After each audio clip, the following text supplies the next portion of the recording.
Hello, I'm Naomi Kigon. You're watching the Eye on Hornbill TV, and these are the headlines for today.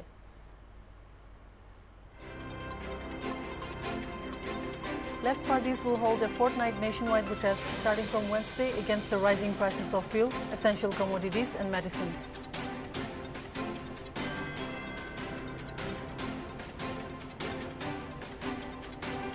The United Naga Tribes Association on Border Areas has issued a statement stating that the Government of India should not adopt proactive policies to review the Northeast Reorganization Act of 1971 in its entirety and effect necessary amendment so that any political agreement or arrangement can be made with permanency.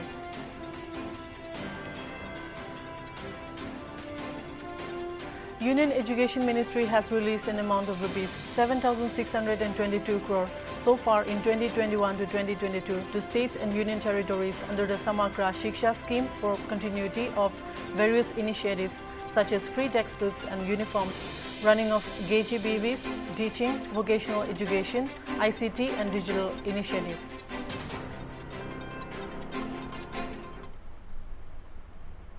The United Naga Tribes Association on Border Areas has issued a statement stating that the Government of India should adopt proactive policies to review the Northeast Reorganization Act of 1971 in its entirety and effect necessary amendment so that any political agreement or arrangement can be made with permanency.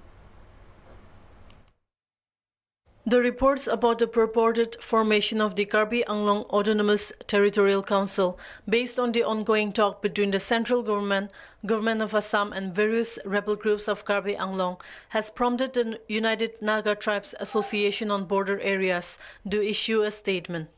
The UNTABA acknowledged the intent of the centre and the Assam government for its initiative in bringing about peaceful political settlement with various rebel groups. However, the organization stated no political settlement will prove fruitful if it does not honor or is based on historical facts, especially so in the case of the present Karbi Anglong and Dima Hasao areas of Assam, where the original settlers are Rengmas, Zime and Ziliangrong Nagas. Therefore, any political settlements that may be worked out with the immigrants or late settlers can never bring about peace and tranquility in this part of the world, it stated. It may be reminded once again that the British administration penetrated the Naga Hills in the later part of the 1830s and tax collection from the Naga villages began in 1837. When they came to learn that all these areas were inhabited by the Nagas, they declared it as the Rengma Naga Hills. In their official gazette in 1841, the UNTABA stated. The UNTABA stated that the areas under the KAATC fall purely within the Naga Hills district. The UNTABA has strongly urged the centre to examine history and acknowledge it if the intent is to really bring about permanent political settlement with any ethnic community in the Northeast. The GOI should instead adopt proactive policies to review the Northeast Reorganization Act of 1971 in its entirety and effect necessary amendments so that any political agreement or arrangement can be made with permanency, it stated. Union Education Ministry has released an amount of rupees 7,622 crore so far in 2021 to 22 to states and union territories under the Samagra Shiksha scheme for continuity of various initiatives such as free textbooks and uniforms, running of KGBVs, teaching, vocational education, ICT and digital initiatives. Union Education Minister Ramesh Pokhriyal said that the money will be used for free textbooks and uniforms, support for teachers' salaries and in-service training, running of KGBVs, teaching, vocational education, ICT and digital initiatives, etc. The Union Education Minister further said, ease of governance and ease of doing business has been the motto of the present government. He said the Brabant system was launched last year to help conduct the BAP meetings to approve annual plans of states under the Samagra Shiksha scheme. It has enabled states to upload plans and everyone to view and appraise it from remote, own locations with automatic compilation by the system, resulting in consolidated recommendations and cost sheets, Pokhriyal tweeted. This was unimaginable in physical mode, he tweeted. Prabant is a significant step towards leveraging technology to enhance efficiency and manage the implementation of newly launched centrally sponsored integrated scheme for school education.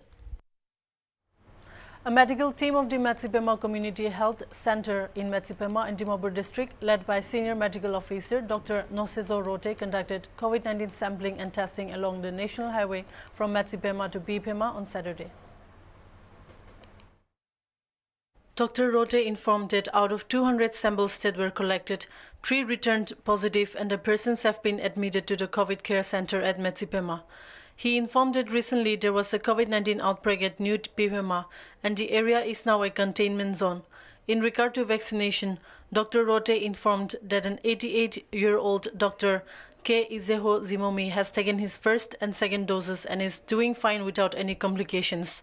In appreciation of the effort being provided by the frontline workers, Zimomi provided a free meal to the medical team on duty, it was informed. Bharatiya Janata Party workers from Fort Kaspani 1 constituency, under the initiative of Minister for Public Health Engineering, Jacob Zimomi, on Sunday, June 13, provided free lunch to frontline workers here in Dimapur district. A party official spoke about the importance of the media's role during the pandemic, where news persons and journalists have to go every nook and corner to give people unbiased information. The official said that providing free lunch was a small gesture of appreciation towards the sacrifice made by the frontline workers. The party official informed that the minister and his party workers will continue to provide free meals to traffic police, media houses, security forces and healthcare workers. Manipur has started airlifting fresh organic pineapples grown in different parts of the state. It has begun for this year as well from June 13 Sunday. The first consignment of 1.2 metric tons to Gurgaon and Jaipur was flagged off by Additional Chief Secretary B. Vaipai from the Bir Dikendrajit International Airport. Krushi Karma Naturals Private Limited in Imphal, in collaboration with the Manipur Organic Mission Agency or MoMA, has set a target to export at least 250 metric ton MT of pineapple to Gurgaon, Chandigarh, Mumbai, Delhi, Bangalore and Jaipur. It will benefit approximately 900 farmers. From 2018 to 2020, airlifting and marketing pineapple outside the state has brought benefits of more than rupees 78 lakh to farmers of the state. The efforts of the firm and the agency are expected to boost the confidence of farmers during COVID-19 pandemic.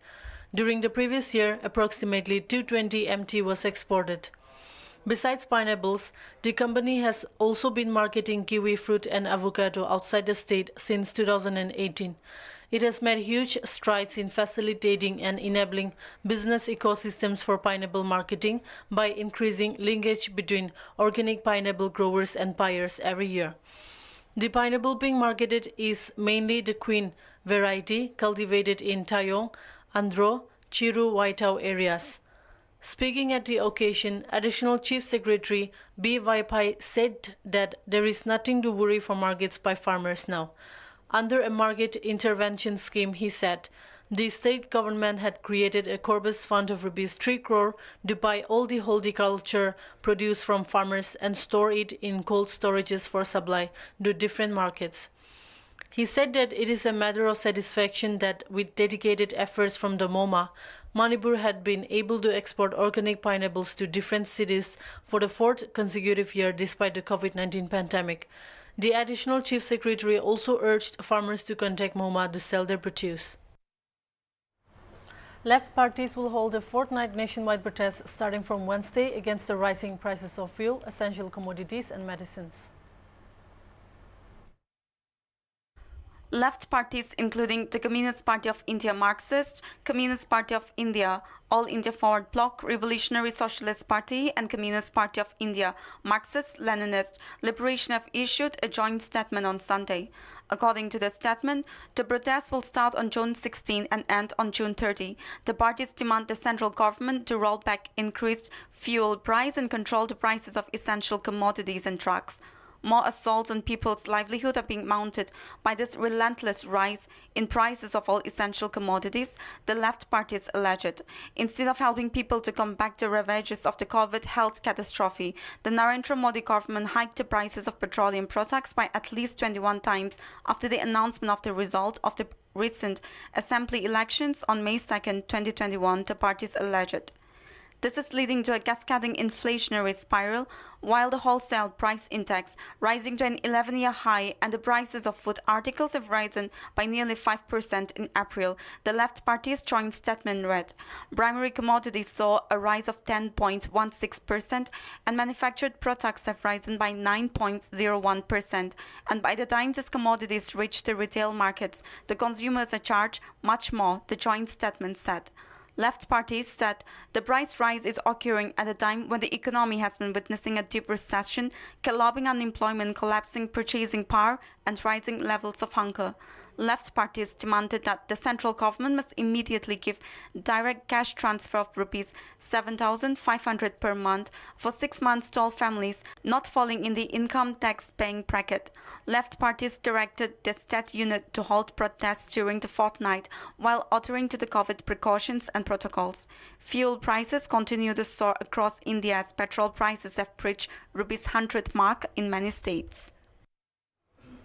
The Manipur government has extended the curfew imposed in the districts of Imphal West, Imphal East, Bishnupur, Topal, Gakching, Churachandpur and Ukhrul with limited permitted activities and the guidelines including restrictions on inter-district movements in respect of the remaining 9 districts, that is Senapati, Kangpokpi, Gamchong, Dengnopal, Chandel, Perzol, None, Tamenglong and Jiribam till June 30. The extension was made after observing the number of infections of the COVID-19 virus that have been affected and taking note of the fact that deaths remain high in the state and the need to continue with the restrictions till there is a considerable decline, stated the order issued by the state's Home Department. The orders allowing workshops, motor spare parts shops and insurance office to function is also extended till June 30 with some additional activities, it stated. Airlines city booking reservation office will be allowed from 10 a.m. to 2 p.m. by taking adequate precaution and strictly following COVID-appropriate behavior, update stated.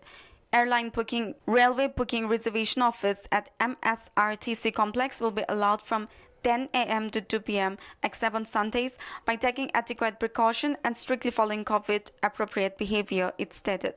Factory operations are permitted by taking adequate precautions and strictly following COVID-appropriate behavior, it further stated, adding that deputy commissioners and superintendents of police shall take necessary action to implement the orders strictly.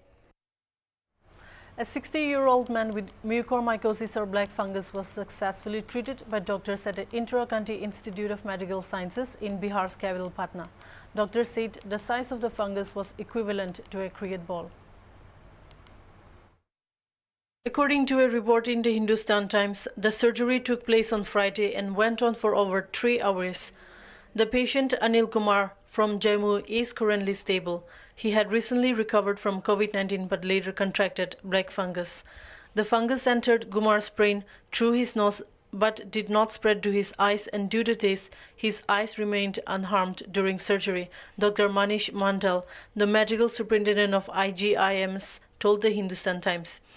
Black fungus caused by a mold found in soil and in decaying organic matter affects immunocompromised individuals, ones with poorly controlled diabetes or those administered high doses of steroids. The disease was found more prevalent among patients who had recovered from COVID-19 and had weak immunity. On May 22, the Bihar government declared black fungus as an epidemic under Section 2 of the Epidemic Diseases Act 1897. 2 people were arrested after police in the Koratpur district of Odisha recovered at least 1,277 kg of ganja from a truck transporting oxygen cylinders to Delhi, police said. The incident took place on Saturday. The two accused were identified as Joshpal and Lakwinter Singh. While Joshpal is a truck driver, Lakwinter is the buyer of the contraband. They both hail from the Ludhiana district of Punjab. Joshpal and Lakwinter Singh were arrested for the seizure of cannabis worth rupees 1.1 crore from the vehicle, an officer said. Oxygen cylinders were located at Visakhapatnam port in Andhra Pradesh. On its way to Delhi, ganja was loaded on the vehicle in Korabut district for scheduled delivery in Lucknow. Aditya Mahagur, officer in charge of Jaipur Satar police station. The truck was intercepted on Jaipur Kath Road and the contraband was seized, he said, according to an India Today report. Further investigation is underway to trace the local suppliers and they're involved in the racket, Mahakur added. 4 people, including 2 constables of armed police posted at Bitorakar in Uttarakhand, have been arrested by the Kicha police of Uttam Singh Nagar with 8,008 kg of charas. 2 constables will be dismissed from the positions, said Uttarakhand Director General of Police Ashok Kumar. Uttam Singh Nagar, Senior Superintendent of Police Dilip Singh Kunwar informed that 1,094 kg of charas were recovered from one car and 6,914 kg from another car near the culvert of Lalbur Mazar in Kicha. The accused Tipak Pandey and Prabhat Singh Bisht are members of the Pithorakar police lines. Father of other accused, Vipul Saila, is a head constable in Nainital district, the SSP said. The DGP, while speaking to ANI, said both the constables of Pithorakar police, who were now caught in the smuggling of charas in huge quantities, will be dismissed from the jobs. He said people with criminal activities have no place in Uttarakhand police. In future, also if policeman is found indulging in criminal activities, then he will be expelled from the police force, he said. Apprehensions in New Delhi that human rights and civil liberties issues will come to the fore in a Biden administration was vindicated this week when a senior U.S. administration official expressed concern about recent actions of the Modi government that he said do not conform to the country's democratic values. Acting Assistant Secretary of State for South and Central Asia, Dean Thompson, told a congressional panel hearing testimony on democracy in the Indo-Pacific region that India remains the world's largest democracy with a strong rule of law and independent judiciary and enjoys a strong and growing strategic partnership with the United States. However, some of the Indian government's actions have raised concerns that are inconsistent with India's democratic values, Thompson told the congressional panel. This includes increasing restrictions on freedom of expression and the detention of human rights activists and journalists, Thompson told the subcommittee, adding the U.S. regularly engages in and on these issues, including the important work of civil society. Increased detention and persecution of journalists and civil liberties activists in India is drawing attention of their counterparts in U.S. who have found voice in the Biden administration after such issues were sidelined during the Trump era. Administration officials and lawmakers too have raised the issue tactfully and in context. Although the panel heard testimony on poor human rights record in the region, including in China and Pakistan, India is held to a higher standard given its democratic credentials. Thompson told lawmakers the U.S. has been concerned with civil liberties in countries of region, including restrictions on journalists in Pakistan and Bangladesh, but the same thing was now happening in India too, despite the country's very vibrant press that reports very freely on its government. Serbia's Novak Djokovic will face Greek Stefanos Tsitsipas in the French Open 2021 men's singles final on Sunday at court Philippe Chartier. For Djokovic, a win would secure him a 19th major and also make him the first man in over 50 years to win all 4 Grand Slam titles twice. Djokovic defeated defending champion Rafael Nadal 3-6, 6-3, 7-7, 6-4, 6-2 in a thrilling semi-final encounter, while Tsitsipas edged past Alexander Zverev in a 5-set thriller 6-3, 6-3, 4-6, 4-6, 6-3 in the other semi-final. Djokovic leads head-to-head 5-2 against Tsitsipas, with his recent win coming in the Italian Open quarter-final last month 4-6, 7-5, 7-5. That's all for tonight's English News Bulletin. Do subscribe to our channel and also follow Hornbilltv official on Twitter, Facebook, YouTube and Instagram, and keep watching Hornbilltv.